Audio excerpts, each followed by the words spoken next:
Hello friends, speedy science series का हमारा चौथा वीडियो है। इस वीडियो में बताए गए प्रश्नों को आपको यहीं पर याद करना है और आपको वीडियो अच्छा लगता है तो वीडियो को लाइक ज़रूर करें और चैनल पर नए हो तो चैनल को सब्सक्राइब करें। तो आइए वीडियो स्टार्ट करते हैं। पहला प्रश्न है, सिक्का बना होता है तो सिक्का फेरिटिक स्टेनलेस स्टील का बना हुआ होता है। आपको ध्यान रखना है, अच्छे से इसको याद करना है।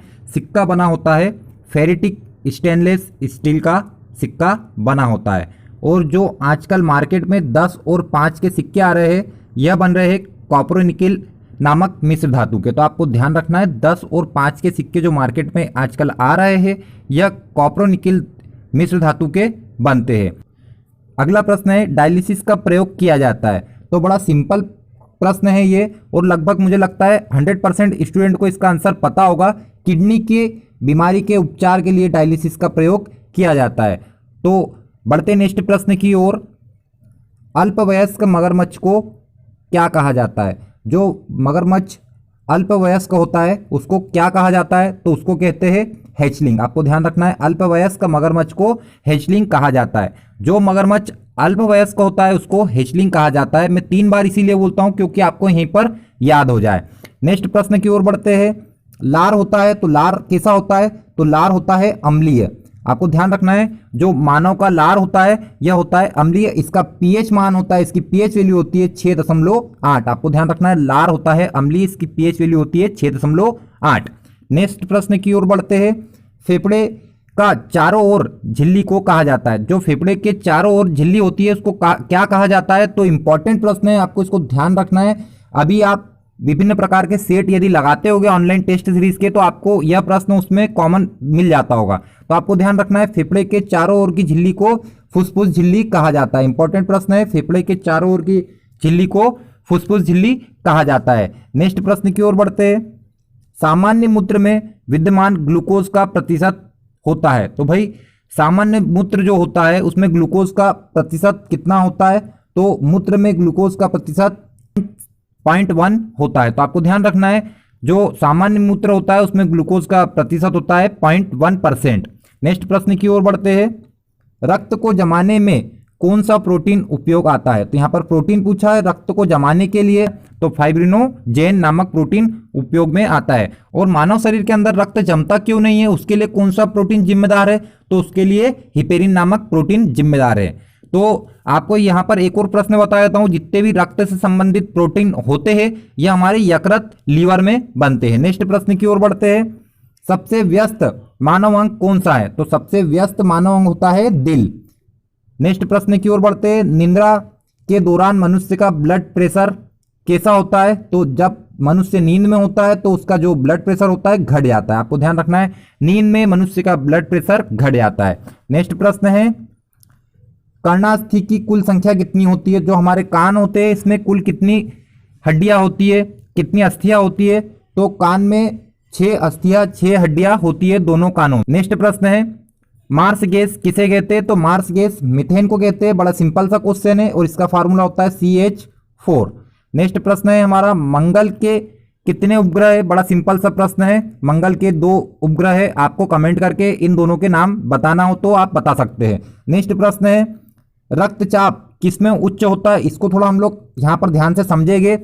रक्तचाप उच्च किसमें होता है? तो जो धमनियां होती है मानव की इसमें रक्तचाप उच्च होता है। मानव हो या कोई भी जीव जंतु हो उसकी धमनियों में रक्त का चाप उच्च होता है। तो आपको ध्यान रखना है, रक्त का चाप उच्च धमनियों में होता है। इसको हम लोग थोड़ा समझ लेते हैं।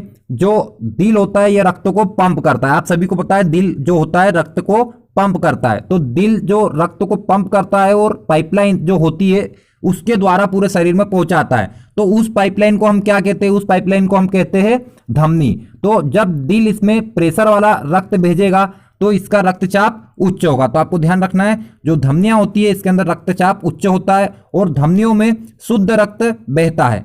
और जो शिराएं होती है इसमें रक्त का चाप निम्न होता है और सिराओं में अशुद्ध रक्त बहता है। तो आपको अच्छे से समझ में आ गया होगा। नेक्स्ट प्रश्न की ओर बढ़ते हैं। पृथ्वी का सबसे बड़ा स्तनधारी कौन सा है? बचपन से पढ़ते आ रहे हैं, नीली व्हेल ब्लू व्हेल को पृथ्वी का सबसे बड़ा स्तनधारी कहा जाता है। नेक्स्ट प्रश्न है, उच्च रक्तदाब का अर्थ होता है जब मनुष्य को उच्च रक्तदाब हो जाता है, हाई ब्लड प्रेशर होता है। तो क्यों हो जाता है वो? मनुष्य के शरीर में कोलेस्ट्रॉल की मात्रा में वृद्धि हो जाती है, इसलिए हाई ब्लड प्रेशर हो जाता है। तो आपको इसको ध्यान रखना है। नेक्स्ट प्रश्न की ओर बढ़ते हैं। निद्रा रोग का कारण क्या है? तो जो सीसी मक्खी होती है ये अपने पैरों पर पैरासाइट लेके आती है, जिसके द्वारा निद्रा रोग हो जाता है। तो सीसी मक्खी निद्रा रोग का वाहक है। तो आपको ध्यान रखना है, निद्रा रोग किसके कारण होता है? सीसी मक्खी के कारण होता है। नेक्स्ट प्रश्न की ओर बढ़ते हैं। बड़ा इंपॉर्टेंट प्रश्न है। मंटू परीक्षण, मंटू टेस्ट किस रोग से संबंधित है? बड़ा इंपॉर्टेंट प्रश्न है, फिर बोल रहा हूं। मंटू परीक्षण, मंटू टेस्ट किस रोग से संबंधित है? तो मंटू टेस्ट जो होता है यह तपेदिक टीबी से संबंधित है, ट्यूबरक्लोसिस से संबंधित है। तो मंटू परीक्षण टीबी से संबंधित है। नेक्स्ट प्रश्न की ओर बढ़ते हैं। अंक के भय को क्या कहते हैं? जो लोग अंकों से डरते हैं, गणित से डरते हैं, उनको क्या कहते हैं? तो उनको होता है न्यूमेरोफोबिया। तो आपको ध्यान रखना, उनको होता है न्यूमेरोफोबिया नामक बीमारी उनको होती है। नेक्स्ट प्रश्न की बात करते हैं। त्वचा की बाहरी परत को क्या कहा जाता है? तो भाई जो त्वचा की बाहरी परत होती है इसको कहा जाता है एपिडर्मिस। आपको ध्यान रखना है, त्वचा की बाहरी परत को एपिडर्मिस कहा जाता है। नेक्स्ट प्रश्न की ओर बढ़ते हैं। रडार का पूर्ण रूप क्या है? तो रडार का पूर्ण रूप यहां पर रेडियो डिटेक्शन एंड रैंगिंग होता है। आपको ध्यान रखना है, बड़ा इंपॉर्टेंट प्रश्न है। Radio detection and ragging radar का पूर्ण रूप होता है। इसका पूरा नाम रडार का होता है radio detection and ragging. Next प्रश्न है। बेकिंग सोडा का रासायनिक नाम है? तो जो बेकिंग सोडा है इसका रासायनिक नाम होता है सोडियम बाइकार्बोनेट। आपको इसका फॉर्मूला भी याद होना चाहिए। तो सोडियम बाइकार्बोनेट का फॉर्मूला होता है Na, Na से मतलब सोडियम, और बाई के लिए यहां पर H लगाएंगे और CO3 आपको लगाना पड़ेगा कार्बोनेट। तो सोडियम बाइकार्बोनेट हम लोग किसको कहते हैं? बेकिंग सोडा को कहते हैं। आपको यहां पर एक और नाम इसका मैं बता देता हूं जो कि विगत परीक्षाओं में पूछा गया था। तो इसको कहते हैं सोडियम हाइड्रोजन कार्बोनेट। देखिए सोडियम हाइड्रोजन कार्बोनेट, तो इसका अन्य नाम सोडियम हाइड्रोजन कार्बोनेट होता है। तो आपको वहां पर कंफ्यूज नहीं होना है। बेकिंग सोडा को सोडियम बाइकार्बोनेट भी कहा जाता है, सोडियम बाइकार्बोनेट के साथ साथ इसको सोडियम हाइड्रोजन कार्बोनेट भी कहा जाता है। नेक्स्ट प्रश्न की ओर बढ़ते हैं। ग्रेफाइट अप्रूफ है, बड़ा सिंपल सा क्वेश्चन है, नहीं बताने वाला मैं। नेक्स्ट प्रश्न है। मानव शरीर में कार्बोहाइड्रेट पुनः संग्रह होता है? तो सबसे पहले यह बता देता हूं मैं आपको, मानव शरीर में कार्बोहाइड्रेट का जो संग्रह होता है लीवर में होता है, यकृत में होता है। तो किस रूप में संग्रहित होता है? तो लीवर में जो कार्बोहाइड्रेट संग्रहित होता है तो ग्लाइकोजन के रूप में संग्रहित होता है। और जब भी हमारे शरीर को कार्बोहाइड्रेट की जरूरत होती है तो जो लीवर होता है ये ग्लाइकोजन को कार्बोहाइड्रेट में परिवर्तित करके शरीर को वापस से जरूरत के समय देता है। तो कार्बोहाइड्रेट का संग्रह शरीर में ग्लाइकोजन के रूप में होता है। और शरीर में कहां पर होता है आपको ये पता होना चाहिए। ग्लाइकोजन शरीर में कहां पर स्टोर होता है? तो यह स्टोर होता है लीवर में, यकृत में होता है। और किस फॉर्म में होता है कार्बोहाइड्रेट हमारे शरीर में संग्रहित? तो ग्लाइकोजन के फॉर्म में होता है। नेक्स्ट प्रश्न की ओर बढ़ते हैं। दूध में कौन सा प्रोटीन होता है? तो भाई दूध में रेनिन नामक प्रोटीन होता है। इंपॉर्टेंट प्रश्न है, आपको ध्यान से इसको याद रखना है। नेक्स्ट प्रश्न की ओर बढ़ते हैं। बड़ा इंपॉर्टेंट प्रश्न है, इसको अच्छे से याद कर लेना, घोट लेना। टिटनेस रोग को किस अन्य नाम से भी जाना जाता है? टिटनेस रोग लोहा लगने से होता है, तो टिटनेस रोग को किस नाम से भी जाना जाता है? तो इसको कहते हैं लॉकजा। टिटनेस को लॉकजा भी कहते हैं। नेक्स्ट है। रोहा नामक बीमारी संबंधित है? तो भाई जो रोहा नामक बीमारी होती है ये कहां होती है शरीर में? तो रोहा नामक बीमारी शरीर में आंखों में होती है। नेक्स्ट प्रश्न की ओर बढ़ते हैं। वह स्थिति जिसमें मानव शरीर का ताप सामान्य से घट जाता है, तो ऐसी स्थिति को हम लोग कहते हैं हाइपोथर्मिया। जब मनुष्य को बहुत ज्यादा ठंड लगती है या बहुत ज्यादा ठंडे वातावरण में चले जाता है तो मानव शरीर का ताप सामान्य से बहुत कम हो जाता है, जहां पर उसको हाइपोथर्मिया हो सकता है। नेक्स्ट प्रश्न है। विटीकल्चर संबंधित है? तो विटीकल्चर अंगूर की खेती से संबंधित है। इंपॉर्टेंट प्रश्न है, विटीकल्चर अंगूर की खेती से संबंधित है। नेक्स्ट है। साल्ट पीटर कहलाता है? तो भाई साल्ट पीटर क्या कहलाता है? बड़ा इंपॉर्टेंट प्रश्न है, आपको अच्छे से ध्यान रखना है। साल्ट पीटर पोटेशियम नाइट्रेट को कहते हैं। आपको ध्यान रखना है, साल्ट पीटर पोटेशियम नाइट्रेट को कहते हैं। फिर से एक बार कह रहा हूं, साल्ट पीटर पोटेशियम नाइट्रेट को कहते हैं और इसका फार्मूला होता है KNO3। पोटेशियम नाइट्रेट का फार्मूला होता है KNO3। नेक्स्ट प्रश्न है। एड्स का फुल फॉर्म क्या है? तो एक्वायर्ड इम्यून डिफिशियंसी सिंड्रोम। तो आपको इसको ध्यान से याद रखना है क्योंकि ये एग्जाम्स में पूछे जाते रहा है और आगे भी आ सकता है। तो acquired immune deficiency syndrome. Next प्रश्न की ओर बढ़ते हैं। केंद्रक में उपस्थित कण है, तो जो परमाणु होता है उसके केंद्रक में क्या होता है? बड़ा सिंपल सा प्रश्न है। प्रोटॉन और न्यूट्रॉन उसके केंद्रक में होता है, और जो इलेक्ट्रॉन होता है परमाणु के नाभिक के चारों ओर घूमता है। तो आपको ध्यान रखना है परमाणु के केंद्रक में उपस्थित कण कौन से होते हैं? तो प्रोटॉन एवं न्यूट्रॉन। नेक्स्ट प्रश्न है हमारा, ग्रेनाइट उदाहरण है। तो भाई ग्रेनाइट किस चीज का उदाहरण है? तो ग्रेनाइट आग्नेय चट्टान का उदाहरण है। आपको ध्यान रखना है, इंपॉर्टेंट है। जो ग्रेनाइट होता है यह आग्नेय चट्टान का उदाहरण होता है।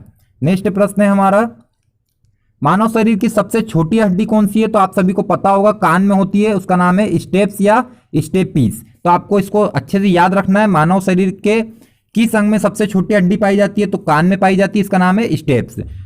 नेक्स्ट प्रश्न की ओर बढ़ते हैं। हवा के द्वारा परागण कहलाता है। तो इंपॉर्टेंट प्रश्न है, हवा के द्वारा परागण कहलाता है, तो इसको कहते हैं हम लोग वायु परागण। आपको ध्यान रखना है, हवा में जब परागण होता है तो उसको हम लोग कहते हैं वायु परागण। नेक्स्ट प्रश्न की ओर बढ़ते हैं। प्रमुख ग्रीन हाउस गैस कौन सी है? तो कार्बन डाइऑक्साइड जो होती है, इसी के कारण ग्रीन हाउस होता है। आपको ध्यान रखना है, प्रमुख ग्रीन हाउस गैस कौन सी है? तो carbon dioxide green house gas है। नेक्स्ट प्रश्न है हमारा, डॉल्फिन समूह को क्या कहा जाता है? जो डॉल्फिन होती है उनके समूह को क्या कहते हैं? तो उनके समूह को बोलते हैं स्कूल या पॉड। इंपॉर्टेंट प्रश्न है, रेलवे में पूछा गया है, आपको इसको याद रखना है क्योंकि रेलवे अपने प्रश्नों को रिपीट करता है। तो डॉल्फिन के समूह को क्या कहा जाता है? स्कूल या पॉड कहा जाता है। सबसे छोटा ग्रह कौन सा है? नहीं बताने वाला मैं। नेक्स्ट प्रश्न है, दूध के फटने पर कौन सा एसिड उत्पन्न होता है? तो लैक्टिक एसिड उत्पन्न होता है। दूध के फटने पर लैक्टिक एसिड बनता है। आपको ध्यान रखना है, जब दूध फट जाता है तो दूध में लैक्टिक एसिड उत्पन्न हो जाता है। नेक्स्ट प्रश्न की ओर बढ़ते हैं। सफेद कीटों के अध्ययन को क्या कहते हैं? जो सफेद कीट आते हैं इनके अध्ययन को हम लोग क्या कहते हैं? तो एटकोलॉजी कहा जाता है। इंपॉर्टेंट है, कोई कठिन नाम नहीं है। 3 बार यदि इसको बोल लेते हो तो आपको ये आने लग जाएगा। तो सफेद कीटों के अध्ययन को हम लोग एटकोलॉजी कहते हैं। आपको ध्यान रखना है, सफेद कीटों का अध्ययन जो होता है इसको हम लोग कहते हैं एटकोलॉजी। नेक्स्ट प्रश्न है, तितलियों का अध्ययन क्या कहलाता है? बड़ा इंपॉर्टेंट प्रश्न है और नाम भी बहुत बड़ा दिख रहा है, कठिन नाम दिख रहा है, पर इसको हम टुकड़ों में पढ़ेंगे तो ये हमें आसानी से याद हो सकता है। तो तितलियों के अध्ययन को हम लोग कहते हैं लेपिडेटेरियोलॉजी। आपको ध्यान रखना है, लेपिडेटेरियोलॉजी तितलियों के अध्ययन को कहते हैं। एक बार इसको आप बोल लीजिए, लेपिडेटेरियोलॉजी तितलियों के अध्ययन को कहा जाता है। नेक्स्ट प्रश्न की ओर बढ़ते हैं। डीएनए जांच केंद्र कहां पर है? तो भाई केंद्रीय डीएनए जांच केंद्र भारत में कहां पर है? तो भारत में केंद्रीय डीएनए जांच केंद्र हैदराबाद में है। आपको ध्यान रखना है, केंद्रीय डीएनए जांच केंद्र कहां है भारत का? तो हैदराबाद में है। नेक्स्ट प्रश्न की ओर बढ़ते हैं। डॉल्फिन किस वर्ग का उदाहरण है? तो जो डॉल्फिन होती है यह स्तनधारी वर्ग का उदाहरण होती है। नेक्स्ट प्रश्न है हमारा, भारतीय पाम सिविट क्या है? तो भाई ये तो मैंने भी नहीं देखा है, तो भारतीय पाम सिविट क्या है? तो आपको रेलवे ने यदि ये पूछा है तो आपको याद करना ही पड़ेगा। तो भारतीय पाम सिविट एक शाक भक्षी पशु है जो पत्तियां खाता है। तो आपको ध्यान रखना है, भारतीय पाम सिविट एक शाक भक्षी पशु होता है जो पत्तियां खाता है, जो शाक खाता है। नेक्स्ट प्रश्न की ओर बढ़ते हैं। वायु में नाइट्रोजन का प्रतिशत कितना है? बड़ा पुराना क्वेश्चन है, सिंपल क्वेश्चन है। 78%, 78% वायु में नाइट्रोजन का प्रतिशत होता है। नेक्स्ट है, चिकन पॉक्स के वायरस का नाम क्या है? तो आपको ध्यान रखना है, चिकन पॉक्स जो होता है यह वायरस के द्वारा होता है और इसके वायरस का नाम है वेरिसेला जोस्टर वायरस। इंपॉर्टेंट प्रश्न है, चिकन पॉक्स के वायरस का नाम है वेरिसेला जोस्टर वायरस। इंद्रधनुष किसके कारण बनता है? तो भाई इंद्रधनुष जो होता है ये परावर्तन और अपवर्तन दोनों के कारण बनता है। जब ये दोनों होंगे तब इंद्रधनुष बनता है। तो आपको ध्यान रखना है, परावर्तन और अपवर्तन के कारण इंद्रधनुष बनता है। नेक्स्ट प्रश्न की ओर बढ़ते हैं। बल का मात्रक होता है, बड़ा सिंपल क्वेश्चन है, बल का मात्रक न्यूटन होता है, पर आजकल इस प्रकार का क्वेश्चन नहीं पूछा जाता है, इसका अपडेट वर्जन पूछा जाता है। तो न्यूटन बराबर क्या होता है? तो आपको ध्यान रखना है, जो न्यूटन होता है यह किलोग्राम गुणे में मीटर पर सेकंड स्क्वायर होता है। आपको ध्यान रखना है, जो न्यूटन होता है इसको किलोग्राम मीटर पर सेकंड स्क्वायर भी कहते हैं। तो इस प्रकार के प्रश्न रेलवे में आजकल पूछे जाते हैं। तो आपको ध्यान रखना है, बल का मात्रक न्यूटन होता है और न्यूटन को हम लोग कैसे लिख सकते हैं? तो किलोग्राम गुणा मीटर पर सेकंड स्क्वायर। नेक्स्ट प्रश्न की ओर बढ़ते हैं। हाइड्रोजन और ऑक्सीजन को पृथक करने, अलग करने की विधि को क्या कहते हैं? तो इसको कहते हैं इलेक्ट्रोलाइसिस। तो जो हाइड्रोजन और ऑक्सीजन को अलग किया जाता है तो इस विधि को हम लोग कहते हैं इलेक्ट्रोलाइसिस। नेक्स्ट प्रश्न है, मानव नेत्र के स्पष्ट दृष्टि की दूरी कितनी होती है? तो यह होती है 25 सेंटीमीटर। नेक्स्ट है, विटामिन डी का प्रमुख स्रोत क्या है? आप सभी को पता है, सूर्य का प्रकाश। नेक्स्ट प्रश्न है, दाब निर्भर करता है, इंपॉर्टेंट प्रश्न है, थोड़ा सा इसको समझेंगे। तो जो दाब निर्भर करता है यह स्पर्श क्षेत्रफल तथा बल पर निर्भर करता है। आपको ध्यान रखना है, जो दाब होता है वह किसके ऊपर निर्भर करता है? तो स्पर्श क्षेत्रफल और बल के ऊपर। आपको ध्यान रखना है, जो दाब होता है, प्रेशर जो होता है, ये बल बटे क्षेत्रफल होता है। तो आपको ध्यान रखना है अच्छे से, बल बटे क्षेत्रफल को हम लोग दाब कहते हैं। और दाब जो होता है बल पर भी निर्भर करेगा और क्षेत्रफल पर भी निर्भर करेगा। देखिए यहाँ पर, यदि आपका क्षेत्रफल ज्यादा होगा तो जब नीचे ज्यादा बड़ी वैल्यू रखे तो आंसर सीधी सी बात है कम आएगा। तो जब क्षेत्रफल ज्यादा होता है तो वहां पर दाब कम लगता है, और जब क्षेत्रफल कम होता है तो दाब ज्यादा लगता है। आपको यहाँ पर यह रिलेशन भी याद करते हुए चलना है। नेक्स्ट प्रश्न की ओर बढ़ते हैं। पेनिसिलिन की खोज किसने की थी? तो पेनिसिलिन की खोज की थी अलेक्जेंडर फ्लेमिंग ने। इंपॉर्टेंट प्रश्न है, पेनिसिलिन की खोज की थी अलेक्जेंडर फ्लेमिंग ने। नेक्स्ट प्रश्न है, माइकोलॉजी क्या है? तो कवकों का अध्ययन, फफूंद का अध्ययन माइकोलॉजी कहलाता है। तो आपको ध्यान रखना है, फफूंद का अध्ययन या कवकों का अध्ययन माइकोलॉजी कहलाता है। इसको आप ऐसे याद रख सकते हैं, माक। तो माइकोलॉजी कवकों का अध्ययन होता है। नेक्स्ट प्रश्न की ओर बढ़ते हैं। कीमोथेरेपी किस बीमारी के इलाज के लिए प्रयोग की जाती है? बड़ा सिंपल सा क्वेश्चन है। आप सभी ने सुना होगा कि कैंसर के इलाज के लिए कीमोथेरेपी की जाती है। नेक्स्ट प्रश्न है, एक्सोबायोलॉजी का अर्थ क्या होता है? नाम से समझ में आ रहा है, एक्सो मतलब बाहर की बातें करेंगे, तो एक्सोबायोलॉजी का अर्थ क्या होता है? अन्य ग्रहों पर या स्पेस अंतरिक्ष में जीवों की खोज। अन्य ग्रह या जीवों अंतरिक्ष में हम लोग जीवों की खोज करते हैं तो उसको एक्सोबायोलॉजी कहते हैं। नेक्स्ट प्रश्न है, बड़ा सिंपल सा प्रश्न है, एसी को डीसी में कौन बदलता है? तो रेक्टिफायर बदलता है। तो बड़ा इंपॉर्टेंट प्रश्न है भी, आपको इसको अच्छे से याद रखना है। एसी को डीसी में कौन बदलता है? तो रेक्टिफायर बदलता है। और हमारा जो मोबाइल चार्जर आता है उसके अंदर रेक्टिफायर होता है, क्योंकि जो हमारे घर में बिजली आती है, एसी बिजली आती है, और जिस बिजली से हमारा मोबाइल चार्ज होता है वह डीसी करंट होता है। तो आपको ध्यान रखना है, हमारे जो मोबाइल का चार्जर होता है उसके अंदर आपको रेक्टिफायर देखने को मिल जाएगा। नेक्स्ट प्रश्न की ओर बढ़ते हैं। वह बीमारी जिसमें मनुष्य नजदीक की वस्तु नहीं देख सकता। तो भाई जब नजदीक की वस्तु नहीं देख सकता तो दूरदृष्टि दोष होता है, क्योंकि दूर की दृष्टि तो ठीक है, दोष नजदीक में है। तो आपको जब नजदीक की वस्तु नहीं दिखाई दे तो समझ जाइए दूरदृष्टि दोष हो गया है। और इसका इंग्लिश नाम आपको याद रखना है, हाइपरमेट्रोपिया। जो दूरदृष्टि दोष होता है उसको हाइपरमेट्रोपिया बोलते हैं, जिसमें पास की वस्तुएं नहीं दिखाई देती है। नेक्स्ट प्रश्न की ओर बढ़ते हैं। किस रंग के प्रकाश का तरंग दैर्ध्य सबसे कम होता है? बड़ा इंपॉर्टेंट प्रश्न है, तरंग दैर्ध्य सबसे कम। यहां पर मैं आपको ये समझा दूंगा, कभी जीवन में आप गलत नहीं करोगे। तो किस रंग के प्रकाश का तरंग दैर्ध्य सबसे कम होता है? मतलब तरंग दैर्ध्य मतलब तरंग की लंबाई।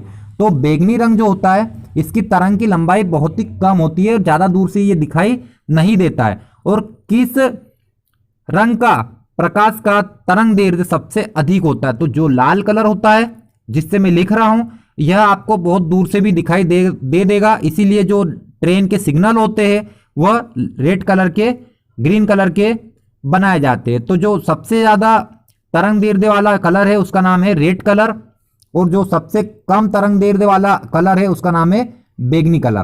तो आपको ध्यान रखना है कि तरंग दैर्ध्य जब कम होगा तो उसका अपवर्तनांक अधिक होगा। मतलब जो कलर दूर से नहीं दिखता है आपको वो ज्यादा विचलित होगा। मतलब यहां पर आपको एक मैंने सिग्नल दे दिया, यहां पर बैंगनी कलर का लाइट लगा दिया, आप इसको थोड़ा दूर से देखो तो आपको थोड़ा यहां पर दिखाई देगा, मतलब इसकी जगह से आपको ये हटा हुआ दिखाई देगा। इसीलिए इसका अपवर्तनांक ज्यादा होता है, मतलब ये ज्यादा विचलित हो जाता है। तो आपको ध्यान रखना है, तरंग दैर्ध्य कम होगा, उसकी तरंग की लंबाई कम होगी तो उसका अपवर्तनांक ज्यादा होगा, और जब तरंग दैर्ध्य ज्यादा होगा तो उसका अपवर्तनांक बिल्कुल कम होगा। इसीलिए जो रेड कलर होता है उसका अपवर्तनांक बहुत कम होता है, इसीलिए उसको ट्रेन के सिग्नल्स के रूप में उपयोग किया जाता है। तो आपको ध्यान रखना है, सिग्नल में रेड कलर इसलिए उपयोग किया जाता है कि उसका तरंग दैर्ध्य भी ज्यादा है और उसका अपवर्तनांक भी कम है। तो आपको समझ में आ गया होगा। नेक्स्ट प्रश्न की ओर बढ़ते। चीनी का अणुसूत्र है, तो भाई जो शक्कर होती है उसका अणुसूत्र होता है C12, मतलब कार्बन के 12, हाइड्रोजन के 22 और ऑक्सीजन के 11। तो आपको ध्यान रखना है, कार्बन 12, हाइड्रोजन 22 और ऑक्सीजन 11, तो हम उसको बोल देंगे चीनी। नेक्स्ट प्रश्न की ओर बढ़ते हैं। एयर कंडीशनर का आविष्कार किसने किया? तो विलिस कैरियर नामक एक वैज्ञानिक थे, इन्होंने एसी का आविष्कार किया है। एयर कंडीशनर का आविष्कार विलिस कैरियर नामक वैज्ञानिक ने किया है। इनका नाम याद कर लेना, रात को सपने में आना चाहिए आपको ये। तो विलिस कैरियर नामक एक वैज्ञानिक ने एसी का आविष्कार किया था। नेक्स्ट प्रश्न की ओर बढ़ते हैं। जीभ में कुल कितने प्रकार की स्वाद कलिकाएं मौजूद होती है? तो जो जीभ होती है उसके अंदर कुल कितने प्रकार की स्वाद कलिकाएं होती है? तो स्वाद कलिकाएं 5 प्रकार की जीभ में होती है। नेक्स्ट प्रश्न की ओर बढ़ते हैं। इलेक्ट्रिक डायनामो की खोज किसने की थी? इंपॉर्टेंट है, इलेक्ट्रिक डायनामो की खोज माइकल भाई फेराडे ने की थी। आपको ध्यान रखना है, माइकल फेराडे जी ने इलेक्ट्रिक डायनामो की खोज की थी। आपको अभी इसको घोट लेना है, याद करना है, इलेक्ट्रिक डायनामो की खोज माइकल फेराडे जी ने की थी। नेक्स्ट प्रश्न है हमारा, नेफ्रोलॉजी किसके अध्ययन को कहा जाता है? तो जो नेफ्रोलॉजी होता है, जो नेफ्रॉन होते हैं ये किडनी में होते हैं, किडनी की रचना कार्यात्मक और रचनात्मक इकाई को हम नेफ्रॉन कहते हैं। तो नेफ्रॉन किसके अध्ययन को कहा जाता है? तो वृक्क मतलब किडनी से संबंधित रोगों के अध्ययन को नेफ्रोलॉजी कहा जाता है। तो नेफ्रोलॉजी का अध्ययन किससे संबंधित है? किडनी से संबंधित है। नेक्स्ट प्रश्न है हमारा, जियोट्रोपिजन क्या है? अब भाई ये नाम तो बड़ा अजीबोगरीब है, तो इसको ध्यान से आपको पढ़ना है, पढ़ने से समझ में आ जाएगा जियोट्रोपिजन क्या है। तो इसका नाम ऊपर वाला याद रखना है आपको। जियोट्रोपिजन क्या है? तो गुरुत्वाकर्षण के सापेक्ष पौधों के अंगों में वृद्धि। गुरुत्वाकर्षण के सापेक्ष हम देखेंगे पौधों में कितनी वृद्धि हुई है, उसकी पत्तियां कितनी बड़ी है, उसकी शाखाएं कितनी बड़ी हुई है। तो यह हम लोग गुरुत्वाकर्षण के सापेक्ष देखते हैं, तो उसको कहेंगे जियोट्रोपिजन। आपको ध्यान रखना है, जियोट्रोपिजन मतलब गुरुत्वाकर्षण के सापेक्ष पौधों के अंगों में वृद्धि। नेक्स्ट प्रश्न है, ध्वनि तरंगे किसके कारण प्रतिध्वनि उत्पन्न करती है? तो परावर्तन के द्वारा प्रतिध्वनि उत्पन्न होती है, और प्रतिध्वनि के लिए कम से कम 17 मीटर की दूरी होना चाहिए। तो आपको ध्यान रखना है, किसके कारण प्रतिध्वनि उत्पन्न होती है? तो परावर्तन के कारण होती है, टकरा के वापस आती है आवाज, और कम से कम दूरी होना चाहिए 17 मीटर, जब भी आपकी प्रतिध्वनि उत्पन्न होगी। नेक्स्ट प्रश्न हमारा, होमोसेपियंस किसका नाम होता है? तो मनुष्य का नाम होता है। बड़ा सिंपल प्रश्न था। नेक्स्ट प्रश्न है, किस कोशिका में माइटोकॉन्ड्रिया नहीं पाया जाता? माइटोकॉन्ड्रिया को पावर हाउस ऑफ सेल कहते हैं, कोशिका का पावर हाउस कहते हैं। तो यह किस प्रकार की कोशिका में नहीं पाया जाता? तो मानव के लाल रक्त कोशिका में माइटोकॉन्ड्रिया नहीं पाया जाता। इंपॉर्टेंट क्वेश्चन है, यहाँ पर इसको आपको अच्छे से याद करना है कि किस कोशिका में माइटोकॉन्ड्रिया नहीं पाया जाता। तो जो इंसान होता है, जो मानव होता है, उसके लाल रक्त कोशिकाओं में माइटोकॉन्ड्रिया नहीं पाया जाता है। नेक्स्ट प्रश्न है, आवर्त सारणी की रचना किसने की थी? तो आवर्त सारणी की रचना सबसे पहले मेंडलीफ द्वारा की गई थी। तो आपको ध्यान रखना है, आवर्त सारणी किसने बनाई? तो सबसे पहले मेंडलीफ द्वारा बनाई गई थी, और परमाणु द्रव्यमान के ऊपर आधारित थी। आपको ध्यान रखना है, जो परमाणु भार होता है उसके ऊपर मेंडलीफ की बनाई हुई आवर्त सारणी आधारित थी।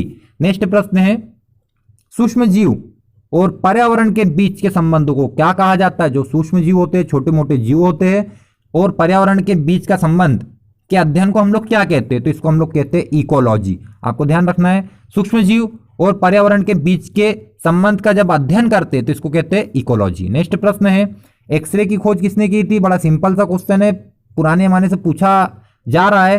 तो रॉन्टजेन ने इसकी खोज की थी, एक्सरे की खोज की थी। नेक्स्ट है, बिना उपग्रह वाले 2 ग्रहों के नाम बताइए। तो आप सभी को पता है, बुध और शुक्र 2 ऐसे ग्रह है जो बिना उपग्रह वाले ग्रह है। नेक्स्ट प्रश्न है हमारा, दूरी के साथ स्थान परिवर्तन क्या कहलाता है? इंपॉर्टेंट है, दूरी के साथ यदि आप स्थान परिवर्तन करते हो तो उसको आप कहोगे विस्थापन। इंपॉर्टेंट प्रश्न है, आपको याद रखना है, दूरी के साथ स्थान का परिवर्तन हो रहा है तो उसको कहते हैं विस्थापन। नेक्स्ट प्रश्न है मार्स गैस, अभी मैंने शुरुआत में बताया था मीथेन को कहते हैं और मीथेन का फार्मूला होता है CH4। नेक्स्ट प्रश्न की ओर बढ़ते हैं, मानव की त्वचा की औसत मोटाई कितनी होती है? तो लगभग 1.95 mm, 2 mm से भी कम है मानव शरीर की त्वचा। तो आपको ध्यान रखना है मानव शरीर की औसत त्वचा की मोटाई कितनी होती है? तो 1.95 mm। नेक्स्ट प्रश्न की ओर बढ़ते हैं, कौन सा विटामिन रक्त के थक्का जमाने के काम में आता है? तो पहले प्रोटीन पूछा था तो हमने बता दिया था फाइब्रोनोजेन, और विटामिन का नाम पूछा है तो विटामिन के, ये मानव शरीर में रक्त का थक्का जमाने में काम में आता है। नेक्स्ट प्रश्न की ओर बढ़ते हैं, KOH का रासायनिक नाम क्या है? तो पोटेशियम हाइड्रोक्साइड। नेक्स्ट प्रश्न की ओर बढ़ते हैं, मिल्की वे तारामंडल का सबसे नजदीक तारामंडल कौन सा है? जो हमारी आकाशगंगा है उसके सबसे पड़ोसी आकाशगंगा का नाम क्या है, या जो गैलेक्सी का नाम क्या है? हमारी गैलेक्सी का नाम मिल्की वे है, तो हमारे सबसे पड़ोसी गैलेक्सी का नाम क्या है? तो उसका नाम है एंड्रोमेडा, या इसको हिंदी में बोलेंगे देवयानी। तो जो हमारे आकाशगंगा है मिल्की वे है, इसके पड़ोसी गैलेक्सी का नाम क्या है? तो एंड्रोमेडा देवयानी। नेक्स्ट प्रश्न की ओर बढ़ते हैं, पौधे की पत्तियों का रंग हरा होता है? तो भाई उसमें क्लोरोफिल होता है, इसीलिए पौधों की पत्तियों का रंग हरा होता है। नेक्स्ट प्रश्न है, जीव और उसके पर्यावरण का अध्ययन क्या कहलाता है? तो जीव और उसके पर्यावरण के अध्ययन को पारिस्थितिकी कहते हैं। आपको ये छोटी छोटी डेफिनेशंस एग्जाम में पूछी जाती है, तो जीव और उसके पर्यावरण का अध्ययन कहलाता है पारिस्थितिकी। नेक्स्ट प्रश्न की ओर बढ़ते हैं, मानव नेत्र पर बनने वाला प्रतिबिंब कैसा होता है? तो मानव नेत्र पर बनने वाला प्रतिबिंब वास्तविक और उल्टा होता है। तो मानव नेत्र में प्रतिबिंब कहाँ बनता है? तो मानव नेत्र में प्रतिबिंब जो बनता है रेटिना पर बनता है। तो कैसा बनता है रेटिना पर? वास्तविक और उल्टा बनता है। तो आपको ध्यान रखना है कि मानव नेत्र के रेटिना पर बनने वाला प्रतिबिंब वास्तविक और उल्टा होता है, पर हमारा दिमाग उसको सीधा करके पढ़ता है। नेक्स्ट प्रश्न की ओर बढ़ते हैं, किसी तार का प्रतिरोध दोगुना कर दिया जाए तो उसके वोल्टेज पर क्या प्रभाव पड़ेगा? तो बिल्कुल उसका वोल्टेज कम हो जाएगा। नेक्स्ट प्रश्न की ओर बढ़ते हैं, GSM मतलब क्या है? जो हम लोग मोबाइल में पहले जमाने में देखते थे GSM नेटवर्क का आता था, अभी भी आता है मोबाइलों में, पर अभी नेटवर्क हमारे LTE हो गए हैं। तो GSM का फुल फॉर्म क्या है? तो global system for mobile communication. आपको ध्यान रखना है global system for mobile communication. Next है, DNA का विस्तार क्या है? बड़ा इंपॉर्टेंट है, DNA का विस्तार क्या होता है? तो डीऑक्सी राइबोन्यूक्लिक एसिड को DNA कहा जाता है। नेक्स्ट प्रश्न है, रैम का विस्तार क्या है? तो रैंडम एक्सेस मेमोरी रैम को कहा जाता है। नेक्स्ट प्रश्न है हमारा, अमीनो अम्ल के प्रमुख अवयव कौन कौन से हैं? तो जो अमीनो अम्ल होते हैं हमारे शरीर में कितने प्रकार के होते हैं? 20 प्रकार के होते हैं। आपको ध्यान रखना है हमारे शरीर में 20 प्रकार के अमीनो अम्ल होते हैं। तो इसमें अवयव कौन कौन से होते हैं? तो अमीनो अम्ल में नाइट्रोजन भी होता है, हाइड्रोजन भी होता है, ऑक्सीजन भी होता है और कार्बन भी होता है। दोस्तों वीडियो में आपको जो जो प्रश्न बताए आपको इसको याद करना है। यदि आप नहीं याद कर सकते हो तो उम्मीद मत कीजिए कि आपका पेपर निकलेगा। आप कहीं से भी पढ़ रहे हो, भले मेरा वीडियो मत देखो, आप कहीं से भी पढ़ रहे हो तो वीडियो पूरा देखिए और जो बताया गया है उसको याद कर लीजिए। तो दोस्तों आपका एग्जाम जरूर निकलेगा। यदि आपको वीडियो अच्छा लगा हो तो वीडियो को लाइक करें, चैनल को सब्सक्राइब करें और जो बेल नोटिफिकेशन का आइकॉन दिख रहा है उसको प्रेस कर दे। जब भी मैं नया वीडियो अपलोड करूं तो आपके पास एक नोटिफिकेशन आ जाए। तो दोस्तों वीडियो देखने के लिए आप सभी का धन्यवाद।